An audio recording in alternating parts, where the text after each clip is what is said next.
October 19th, 2001. Leverett's Chapel, Texas.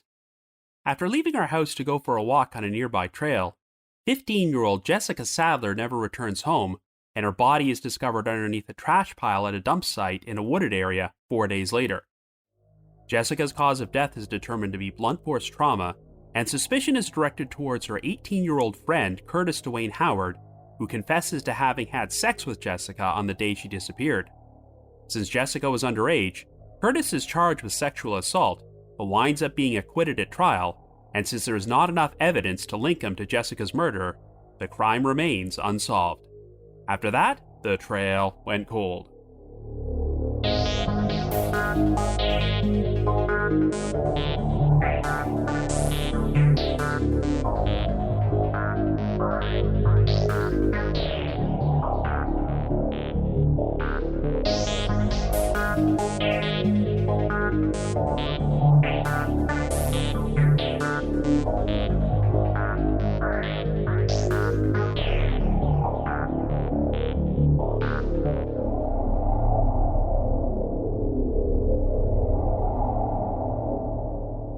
Hello everyone, and welcome to our latest episode of The Trail Went Cold. I'm your host Robin Warder, and this week we're going to be covering a cold case involving a 15-year-old girl, the 2001 murder of Jessica Sadler. I received a request to do an episode about this story from a listener named Molly Bird, who personally knew Jessica. In fact, Molly's mother was involved in a relationship with Jessica's father at the time of her murder, and even though she was still a child at the time, Molly is seeking justice for what happened.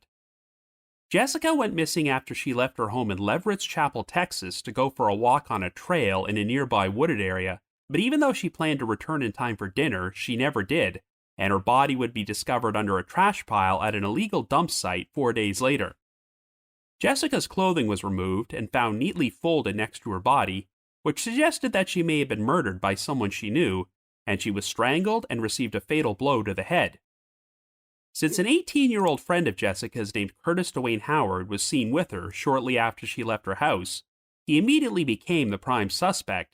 But what's particularly unique about this case is that even though Curtis was arrested, he was not actually charged with Jessica's murder. You see, while Curtis was being interrogated by law enforcement, he confessed to having consensual sex with Jessica on the date she went missing, even though he denied any involvement in her murder. However, since Texas law forbade an 18-year-old from having sexual contact with a 15-year-old, Curtis had technically broken the law, so he wound up being charged with sexual assault. The problem is that there was no DNA or physical evidence to prove that Curtis had sexual contact with Jessica, let alone was responsible for killing her, so when he went on trial for the assault charge, he wound up being acquitted.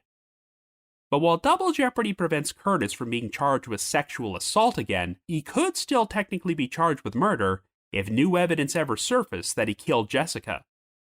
However, the result of the original trial has only sparked debate about whether Curtis actually did this or if someone else was responsible, so we're going to look at all the different sides on today's episode.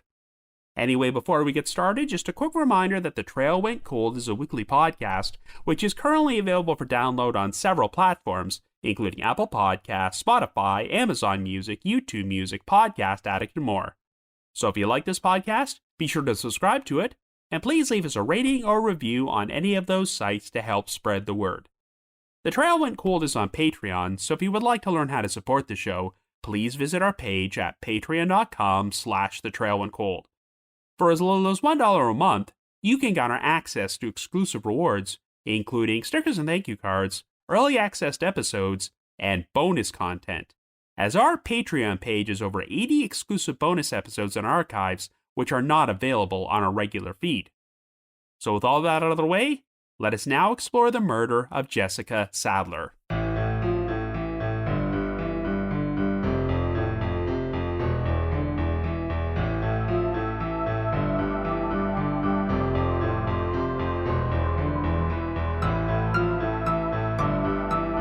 Our story begins in 2001 in Leverett's Chapel, Texas, an unincorporated community located in northwestern Rusk County in the Longview metropolitan area, which has a population of around 450 people. Our victim is 15-year-old Jessica Louise Sadler, who who was a freshman honor student at Leverett's Chapel High School. Jessica was born in the town of Henderson to parents Deborah and Daniel Sadler Sr., but they would later divorce, so she currently lives with her father and brother, Daniel Sadler Jr., in a rural wooded neighborhood on County Road 158, which is described as being a quiet and friendly place. Deborah has since gotten remarried, and Daniel Sr. is involved in a relationship with a woman named Joanne Bird. And, like I mentioned in the intro, Joanne's daughter, Molly Bird, is the person who requested I cover this story. On the afternoon of Friday, October the 19th, Jessica returned home from school and saw her father pulling into the driveway with some grocery sacks in his vehicle, and Daniel would later say that he told Jessica not to look inside the sacks because he had a present for her. At 4:30 p.m., Daniel started to mow the lawn when Jessica told him that she was going for a walk on a trail in a nearby wooded area, which was very well traveled and often used by people in the neighborhood to get from house to house. But unfortunately, after Jessica left, this would turn out to be the last time she was confirmed to be alive. After Daniel finished mowing the lawn, he went inside to prepare dinner, but became concerned when Jessica did not return, and a search of the neighborhood failed to turn up any trace of her. At 7:30, Daniel called his brother, Don Sadler, to ask if Jessica was at his place, but he said no, so Don and two of his neighbors, Bill and Laquita Butler, headed out to start searching for her. Sometime between 8:30 and 9 p.m., Daniel called the Rusk County Sheriff's Office in order to report Jessica missing, but claimed they did not take him seriously. They initially assumed that Jessica was a runaway and would eventually return, even though it was very uncharacteristic for her to just take off without telling anyone. One of Jessica's classmates informed her family that she had talked about attending a party that evening, which was being held at the salt flats that overlooked Rabbit Creek between Leverett's Chapel and the town of Overton. At around 10:30, Dawn went to the salt flats alongside Bill and Laquita Butler, but even though a small group of teenagers were holding a party, Jessica was not there. However, after Dawn and the Butlers left the party and returned to Leverett's Chapel, a very strange incident would occur. While Dawn was parked at a stop sign near the Leverett's Chapel Saddle Club, an agitated African-American man suddenly appeared and knocked on his window. Dawn would later say that he smelled alcohol on the man's breath and described him as being in his mid-30s and having a heavy build. The man also had a burn scar on his face, some visible scratches, and a sleeveless t-shirt which was ripped down the front to suggest that he may have recently been in a fight. The man acted like he had run out of gas and needed a ride, even though Dawn did not see any other vehicles in the area. Regardless, Dawn still gave the man a ride to a service station in the nearby town of Kilgore, where he said he was going to call his sister for help. When Jessica failed to resurface over the course of the next 2 hours, Dawn and the Butlers decided to pay another visit to the party at the Salt Flats at around 1 a.m. on the morning of October the 20th, but even though some teenagers were still there, Jessica was not. Over the course of the weekend, Jessica's friends and family organized a massive search effort for her, which involved a number of volunteers. Her family also checked her bedroom for potential clues and discovered a series of letters that Jessica had written to a man who had once been incarcerated in the Gregg County Jail. This man's name has never been released publicly, but Dawn told the press, quote, "Jessica seemed infatuated with this guy. In one letter, he said Jessie was too young. In another, he told her friend to have Jessica call him," end quote. When Jessica could not be found, the Rusk County Sheriff's Office finally joined in on the search effort and requested the assistance of the Texas Rangers and agents from the FBI office in Tyler. Well, at around 1:30 p.m. on the afternoon of Tuesday, October the 23rd, 4 days after Jessica was last seen, Rusk County Sheriff's investigator Chris Krim wound up coming across Jessica's body in a wooded area located about a quarter mile from her home. The spot was often used as an illegal dump site by the community, and Jessica's body had been concealed by some piles of housing insulation and other discarded trash. Most of Jessica's clothing had been removed and was neatly folded beside her body, and days later, a pair of underwear believed to be Jessica's was found at another spot outside the crime scene. The folded clothing would lead to speculation that the killer was someone that Jessica knew who may have felt remorse for what they did. Jessica's body was sent to the Southwest Institute of Forensic Sciences in Dallas, and it would later be revealed that she had strangulation marks around her neck and her cause of death was blunt force trauma to the head. Don Sadler would later express his family's dissatisfaction with how the Rusk County Sheriff's Office handled Jessica's disappearance, telling the press, quote, "Rusk County did nothing until the FBI showed up. Jessica was missing Friday night, and they finally took this serious Tuesday. The only people looking for Jessica were volunteers during the weekend. The county got some pressure and had to act when the media got involved. It wasn't until 30 minutes after the FBI got there that she was found. The whole time she was just 75 yards away," end quote. After Jessica's body was found, Rusk County Sheriff James Shroud told the press that his office had started focusing on one local person as a suspect, and he was confident that an arrest would be made very quickly. While the suspect's name was not immediately released to the public, it turned out he was Curtis DeWayne Howard, an 18-year-old African-American senior at Leverett's Chapel High School who lived in a mobile home near Kilgore with his great-grandmother, Annie Mae Smith. In addition to attending the same school together, Curtis was friends with Jessica and her brother, Daniel Jr., and had spent time around the residence. Sometime between 5 and 5:30 p.m. on the day Jessica went missing, an eyewitness had reported seeing her in the company of a young African-American man in the vicinity of where her body was eventually found, and this witness would identify Curtis as the man they saw from his yearbook photo. Leverett's Chapel High School only had between 45 to 50 students and was described as one of those places where everybody knew each other's business, so after the Rusk County Sheriff's Office interviewed a number of local teens, they became convinced that Curtis was a compelling suspect in Jessica's murder. On October the 24th, the day after Jessica's body was found, Curtis was attending basketball practice at the high school when he was picked up by Rusk County Sheriff's Detective Ron Duncan, as well as FBI Special Agents Garrett Floyd and Jeff Block. He was taken to the sheriff's office for questioning, and later that day, investigators showed up at the mobile home where Curtis resided. After his great-grandmother gave them consent to search his room, they collected a number of items as evidence, including some blankets, a sports jersey, a pair of pants, a pair of underwear, and 2 pairs of shorts. Over the course of 6 hours, Curtis was extensively interrogated by sheriff's investigators and the 2 FBI agents, and at around midnight, he was placed under arrest. However, Curtis was not actually charged with murder, but rather the first-degree felony charge of aggravated sexual assault. You see, even though Curtis denied killing Jessica, he did admit that he saw her shortly after she left her house on October the 19th, and they proceeded to have sex on top of an oil storage tank. He stated, quote, "After we finished, she told me she had feelings for me, and I told her I had feelings for her too," end quote.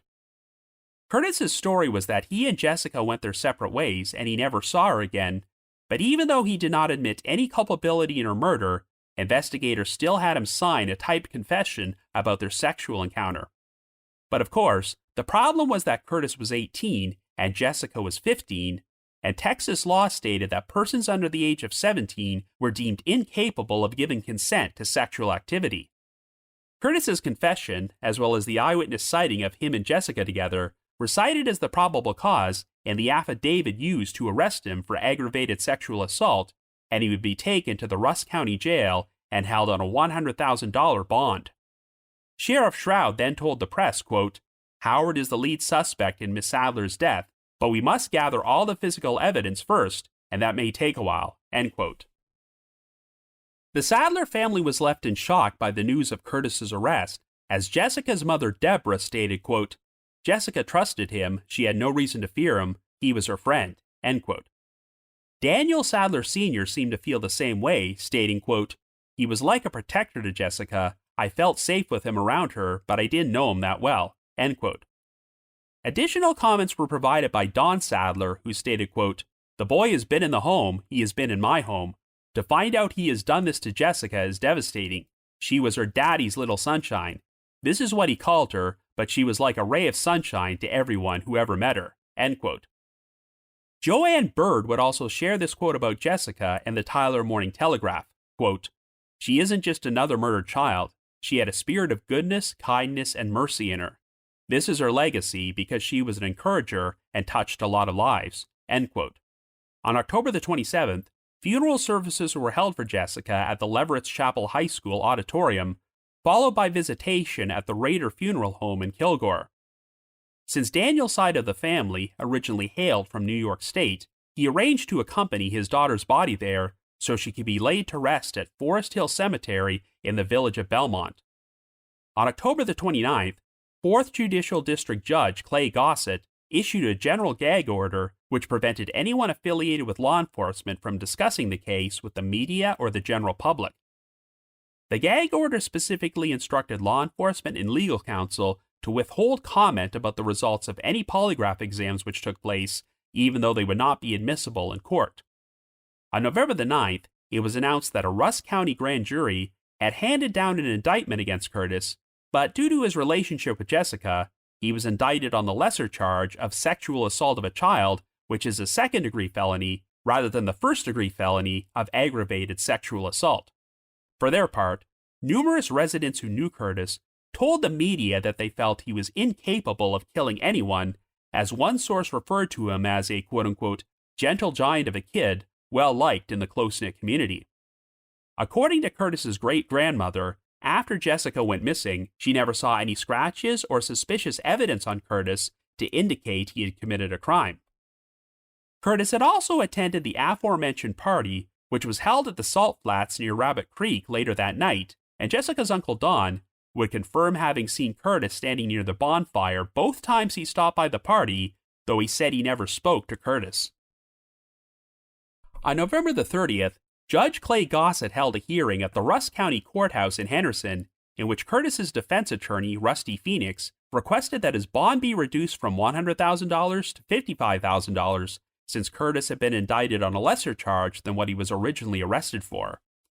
Sheriff's investigator Chris Krim was questioned on the witness stand about the items of evidence which had been taken from Curtis's home, and Krim acknowledged that forensic testing had failed to link any of it to Jessica's murder, which is why no additional charges have been filed.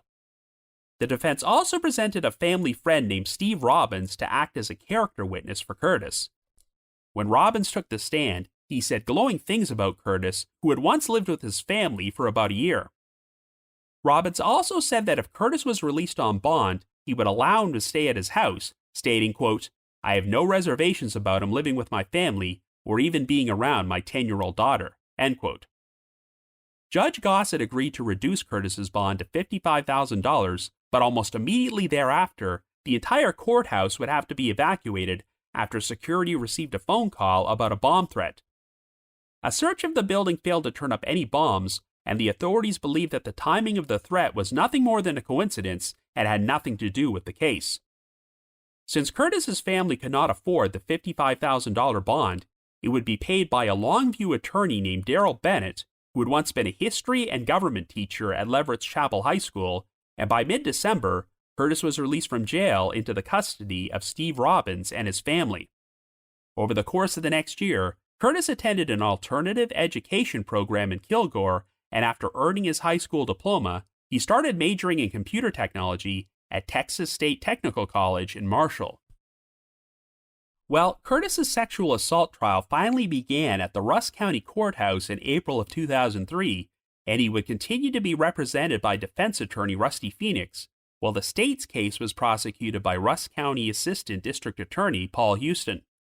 The big issue with the case is that other than Curtis's confession, there was no evidence that he had any sexual contact with Jessica, let alone assaulted or harmed her.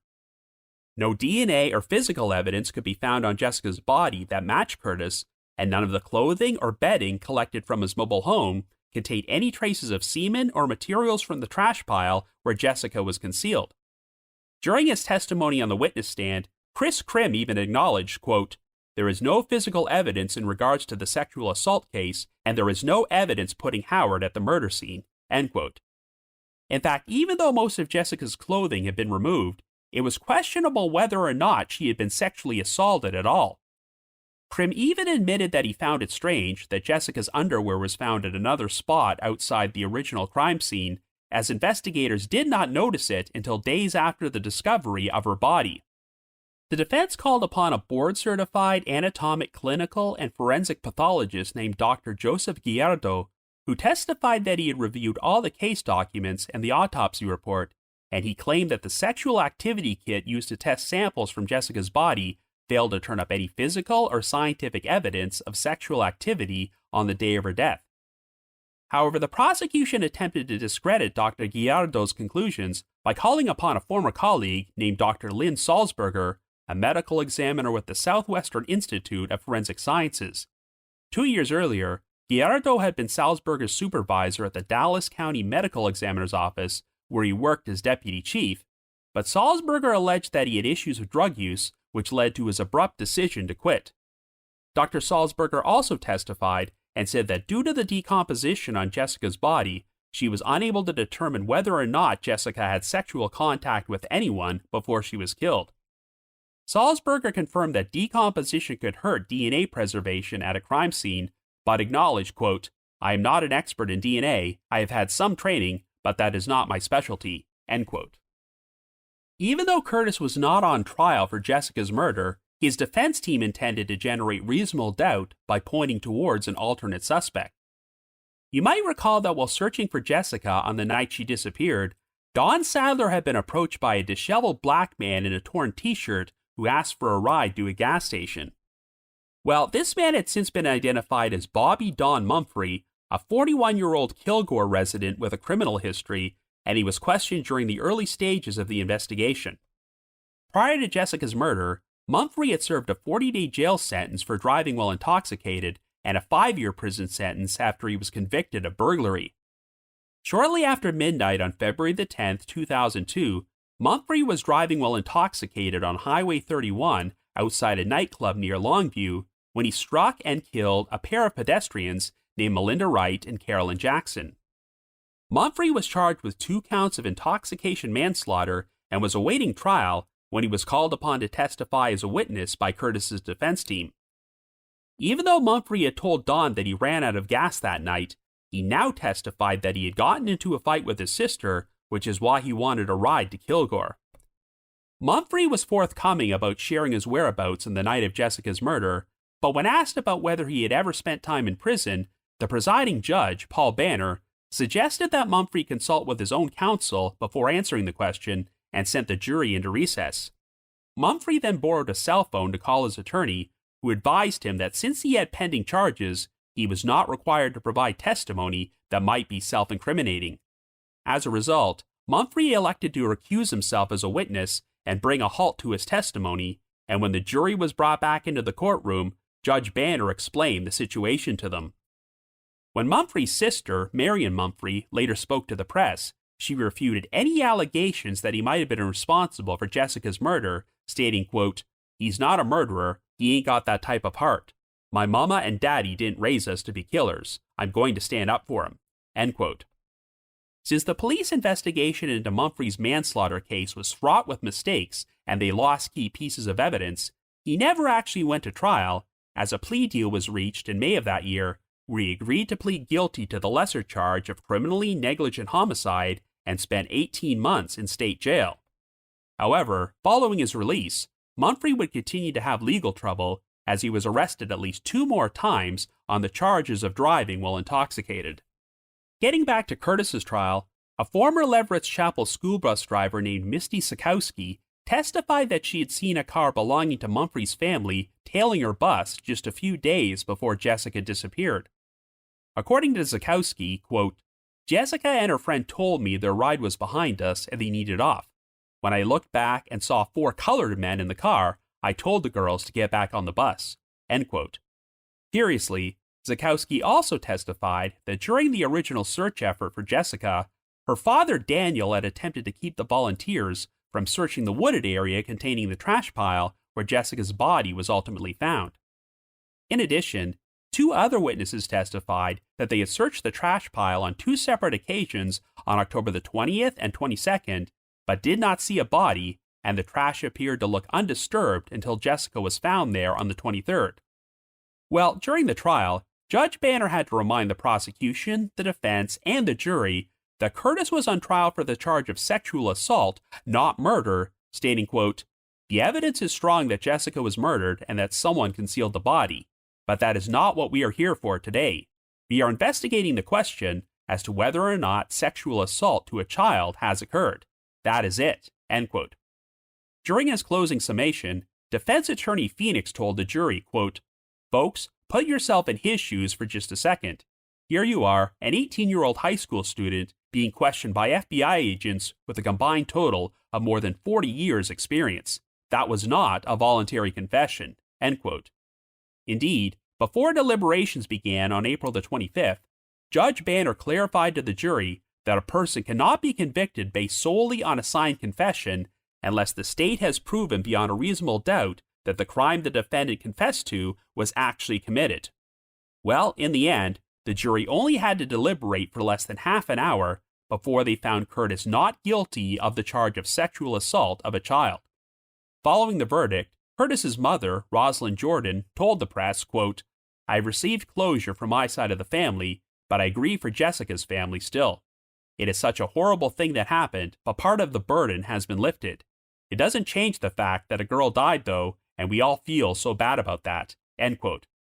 Well, Jessica's family were not happy with how things turned out, as Daniel Sadler told the press, quote, "He should have been found guilty. I am dissatisfied with the verdict. He admitted that he did have sex with Jessica. They had a confession," end quote. Jessica's mother, Deborah, stated, quote, "This is not over for us. There is no closure. I wouldn't want anyone convicted for something they didn't do, but something has to be done. I knew that when the jury came back so quickly that the verdict was not in our favor," end quote.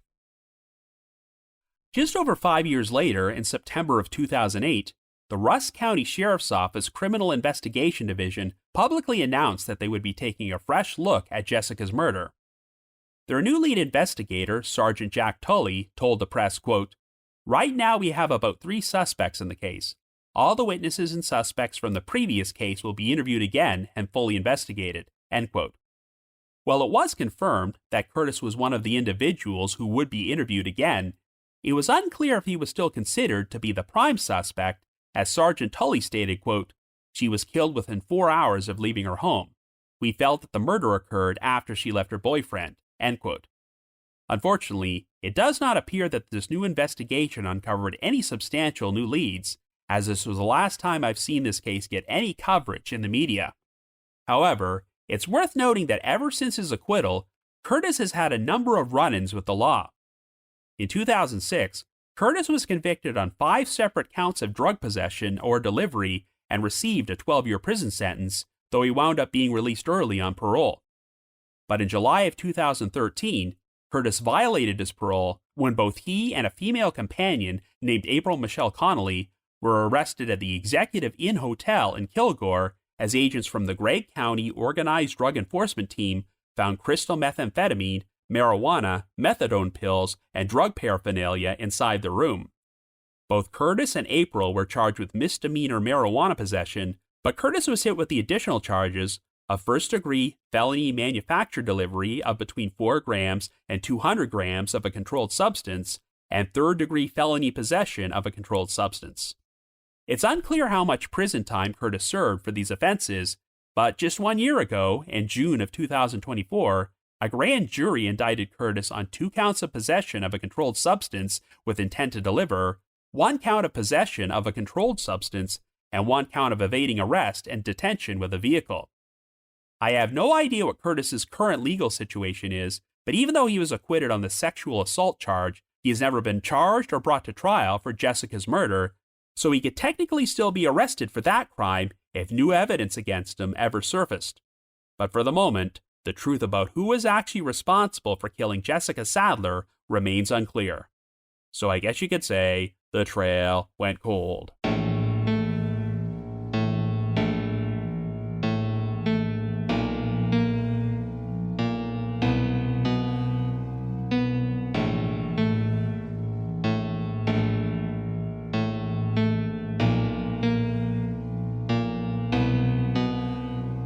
Well, when you've done this podcast as long as I have and covered so many unsolved cold cases, it's not often you're going to encounter situations which you've never seen before, but the murder of Jessica Sadler definitely contains a first.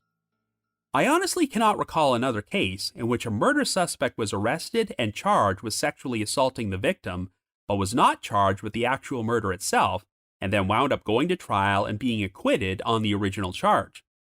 Now, that's not to say I haven't seen cases in which murder suspects have been tried on a lesser charge in relation to the same crime. A few years ago, I released an exclusive bonus episode on Patreon about the 1989 disappearance of 5-year-old Melissa Brannon, who was abducted from a Christmas party at her apartment complex in Lorton, Virginia. The investigation eventually turned towards a handyman named Caleb Daniel Hughes, but even though there was overwhelming evidence to show that he kidnapped Melissa, her body was never found, and there was no conclusive evidence to prove that she was dead. Back then, prosecutors were far more reluctant to try a defendant for murder without a body, so a decision was made to charge Hughes with abduction with intent to defile, and after he was convicted, he received a 50-year prison sentence. While it obviously wasn't ideal for Melissa's family not to get her remains back, at least there was some justice served with the likely perpetrator winding up behind bars. I get the sense that the authorities were attempting to do the same thing in this case when they charged Curtis DeWayne Howard with sexual assault. Since he was arrested just over 1 day after Jessica Sadler's body was found, I think investigators were operating under the mindset that they just wanted to get the likely perpetrator behind bars as quickly as possible, and once a full forensic analysis was completed, they'd have the evidence they needed to charge Curtis with Jessica's murder as well. Well, if this was their strategy, it backfired in a huge way, because not only did they fail to uncover any conclusive evidence that linked Curtis to the crime, but he wound up being acquitted on the sexual assault charge. Like I mentioned earlier, while double jeopardy prevents Curtis from ever being charged with sexual assault again, this doesn't preclude him from being charged with Jessica's murder if new evidence surfaced to implicate him. But if that ever happened and Curtis went to trial, I do fear that his previous acquittal could potentially cause issues with the state's case and create reasonable doubt in the jury's minds that the state got the right man. Yes, under Texas law, it was technically illegal for Curtis to have sexual contact with Jessica at that time since she was not old enough to consent, but other than his own confession, there was no evidence to prove he even did this. I think the trial was complicated by the fact that the prosecution and the defense were each trying to present evidence for and against Curtis's involvement in Jessica's murder, but the issue is that this wasn't the crime he was charged with. Even if Curtis was guilty of sexual assault, that doesn't necessarily mean he was guilty of murder, and of course, his confession only took place after several hours of interrogation without the presence of an attorney or a guardian. And well, I'm sure you've heard enough of these episodes to know that admissions made under these circumstances are highly questionable. But let's start at the very beginning. We know that sometime between 4:30 and 5 p.m. on the evening of October the 19th, 2001, Jessica left her house to go for a walk on a trail in a wooded area and was planning to return home for dinner, but she obviously crossed paths with the wrong person who wound up murdering her. The reason that Curtis popped up on the radar as a potential suspect is because an eyewitness reported seeing him and Jessica together near the location where her body was ultimately found. Curtis has never denied that he saw Jessica that day and confessed that they had consensual sex on an oil storage tank, but regardless of whether or not that part of the story is true, he never admitted to any involvement in her murder and always maintained that he and Jessica went their separate ways. We know that Curtis and Jessica were friends and he had visited her residence multiple times, but as far as I can tell, they were never officially boyfriend and girlfriend, though during his confession, Curtis claimed that after they had sex, they revealed that they had feelings for each other. I mean, I suppose it's possible that Jessica and Curtis had planned a secret rendezvous, and this was the reason she left to go for a walk in the first place, but even if she really did have feelings for Curtis, would a 15-year-old girl really be inclined to have sex with him outdoors on top of an oil storage tank, which is hardly the most romantic setting? On one hand, since most of Jessica's clothing was folded neatly next to her body, this could be taken as a sign that the killer was someone she knew who may have felt remorse about what they did. It's possible that Curtis didn't plan on killing Jessica, but only hoped to have sex with her, but when she resisted him, he became angry and things escalated into violence. But on the other hand, the biggest issue with this theory is that there was nothing to implicate Curtis at all. None of Curtis's DNA, semen, or any forensic evidence belonging to him was found on Jessica's body, clothing, or anywhere near the murder scene, and none of Jessica's DNA or any evidence of foul play was found on clothing and other items seized from Curtis's bedroom. In other words, it cannot be proven that Curtis and Jessica even had sexual contact, let alone that he killed her. While most of Jessica's clothing had been removed, it does not appear that any seminal fluid or DNA evidence was found at all, so she may not have actually been raped before she was murdered. But since Jessica's body was decomposed and she was left out in the elements for 4 days, it's possible that all the evidence that she was raped or had sexual contact may have been eradicated. I know that 2 search volunteers testified at Curtis's trial that they had checked the trash pile where Jessica's body was found on at least 2 separate occasions prior to her discovery and did not see her, but I'm not sure if this means they were mistaken or if her body could have been moved there during the 4-day window she was missing. If Jessica was killed elsewhere, that could explain the lack of physical evidence found at the murder scene. Regardless, the fact that the jury deliberated for less than 30 minutes before they found Curtis not guilty shows that the state did not prove their case beyond a reasonable doubt. Now, when Curtis was arrested, he did have a large number of supporters in the community who did not believe he was capable of murder, and even Jessica's family expressed their shock over Curtis becoming the prime suspect, so I'm guessing he never displayed any warning signs or red flags during their previous interactions with him. But while Curtis was painted as a model citizen by many people before he went on trial, his life has seemingly gone on a downward spiral in the 2 decades since his acquittal, as he has been arrested and spent time in prison on numerous occasions for various drug offenses. As far as I can tell, Curtis has never been charged with any violent offenses, so his troubles with the law do not necessarily mean that Curtis is a murderer. And to play devil's advocate, if Curtis is legitimately innocent of any involvement in Jessica's death, perhaps going on trial for sexual assault and being labeled as the prime suspect in a murder created a stigma which ruined his chances for a promising future and caused his downward spiral. While it's unclear if Curtis had an alibi during the approximate time period Jessica was murdered, it was established that later that evening, he spent several hours attending a party with other teenagers at the salt flats near Rabbit Creek.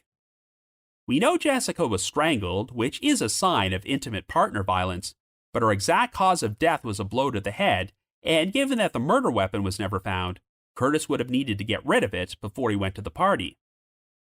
I'd be curious to hear if any of the other attendees noticed unusual behavior from Curtis, because if he went there right after murdering one of his friends and acted like nothing was wrong, he would have to be a stone-cold psychopath. We know that Jessica's uncle Don stopped by this party on at least 2 separate occasions that night to see if she was there, but even though Don saw Curtis there both times, Curtis never said anything to him. This could be construed as suspicious, because if Curtis had crossed paths with Jessica shortly after she left her house, why didn't he tell Don about this?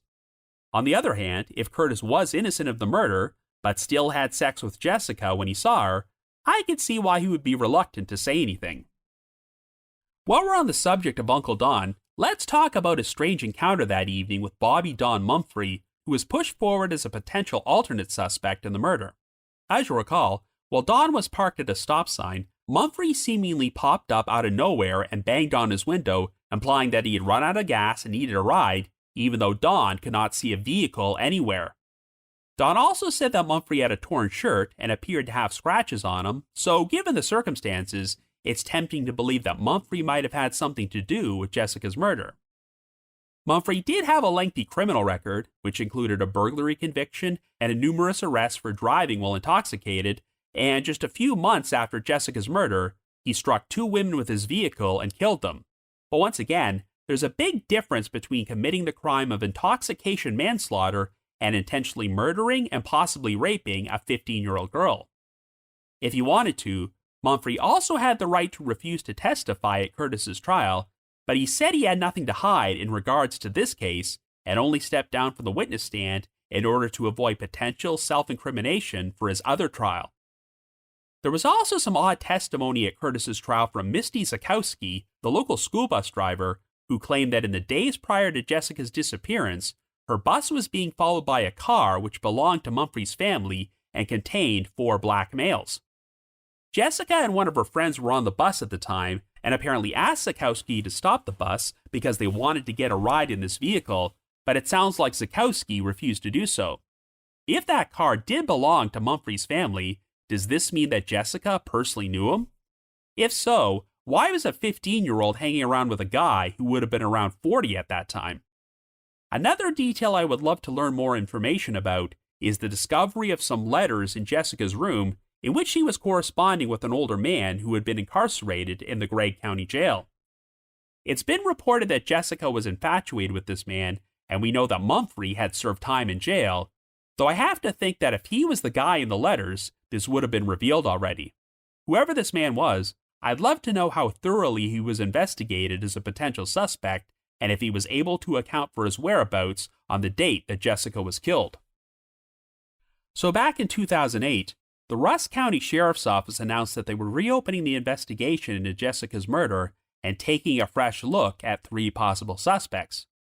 They never clarified whether or not they believed Curtis was one of these suspects, but it is interesting how the new lead investigator made a statement that they felt the murder occurred after Jessica left her boyfriend. So does this mean they no longer think Curtis did this and believe that Jessica may have been killed by someone else after they parted ways? Who are these other possible suspects? Is one of them Bobby Don Mumphrey? Unfortunately, after the announcement about the reopening of the investigation, it does not look like there has been any comment on the case from law enforcement for nearly 17 years, so I have no idea where it currently stands. But one detail I think we can all agree on is that regardless of whether Curtis is guilty or innocent, the Rusk County Sheriff's Office botched the original investigation, as they initially wrote off Jessica as a runaway and did not become proactive in the search for her until the FBI got involved. It was the morning after Jessica's body was discovered when Sheriff James Shroud publicly announced that he hoped there would be an arrest by the end of the day, and while he was technically correct, it was only an arrest for sexual assault, and it ultimately wound up leading the investigation backwards instead of forward. You get the sense that the sheriff's office may have developed tunnel vision after an eyewitness spotted Jessica and Curtis together around the time she went missing. It was totally reasonable for them to focus on Curtis as a possible suspect, but the problem is that I don't think they even attempted to explore any other leads and wanted to get the whole thing solved so quickly that they decided to lock Curtis up before they uncovered any conclusive evidence that he was responsible for the murder. As it stands right now, the issue is that there is no trace of any DNA or physical evidence pointing to Curtis, but given that there appears to be virtually no DNA or physical evidence at all, that doesn't necessarily clear him. The decomposition on Jessica's body may have destroyed all forensic evidence, which means this case might have to be solved by other means, such as the right person coming forward. So if you happen to have any information about the murder of Jessica Sadler, please contact the Rusk County Sheriff's Office at 903-657-3581. That's 903-657-3581. Anyway, another special thanks to listener Molly Bird for sending this case my way and sharing what she knew about it. If you just have your own thoughts about what happened, feel free to leave me a comment or send me an email to robin.warder@icloud.com. That's robin.warder@icloud.com. Now, the reminder that The Trail Went Cold is on Patreon, so please visit patreon.com/thetrailwentcold to learn how you can support our podcast and become eligible for some pretty neat rewards. Over the past 7 years, our Patreon page has released over 80 exclusive bonus episodes, which are all currently available in our archives for our patrons in tiers 2 and 3.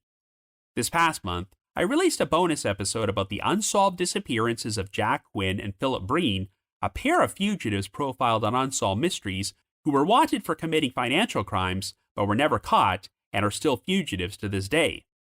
I've also dropped an exclusive bonus episode from my spin-off podcast, The Path Went Chilly, in which myself and one of my co-hosts, Jules, discuss the 1976 murders of James Frood and Pamela Buckley, who used to be a pair of unidentified decedents known only as the Sumter County Does.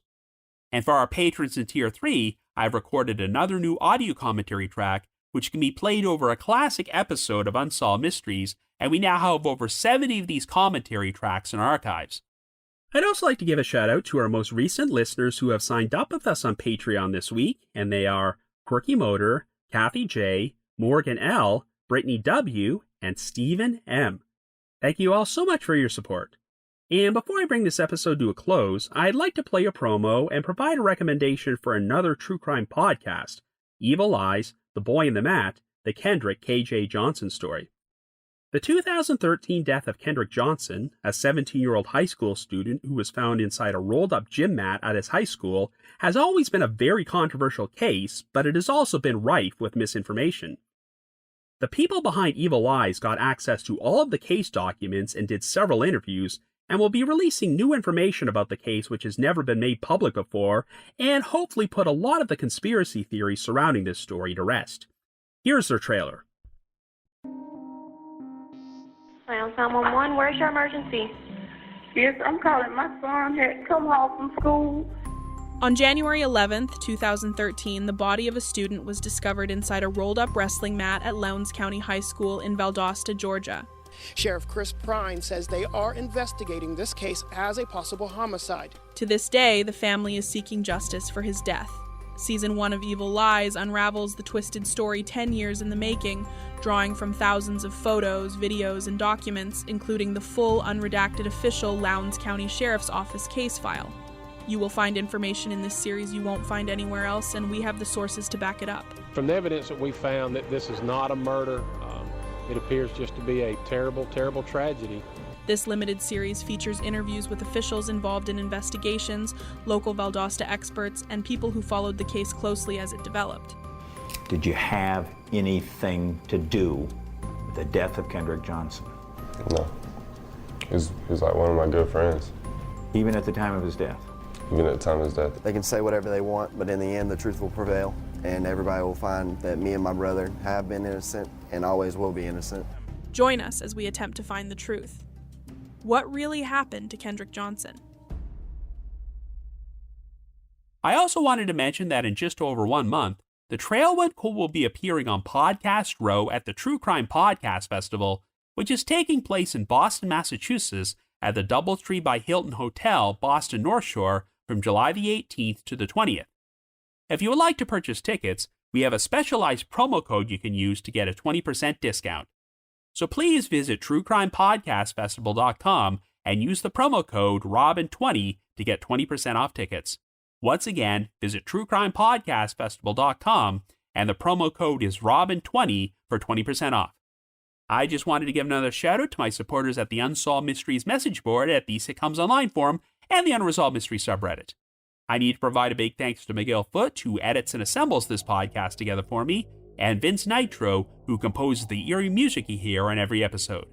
If you haven't already, you can like us on Facebook, follow us on Twitter and Instagram, or leave us a rating or review on Apple Podcasts, Spotify, Amazon Music, YouTube Music, Podcast Addict, or whatever your favorite podcasting platform is. So have yourselves a great week and join us next Wednesday for another brand new episode of The Trail Went Cold.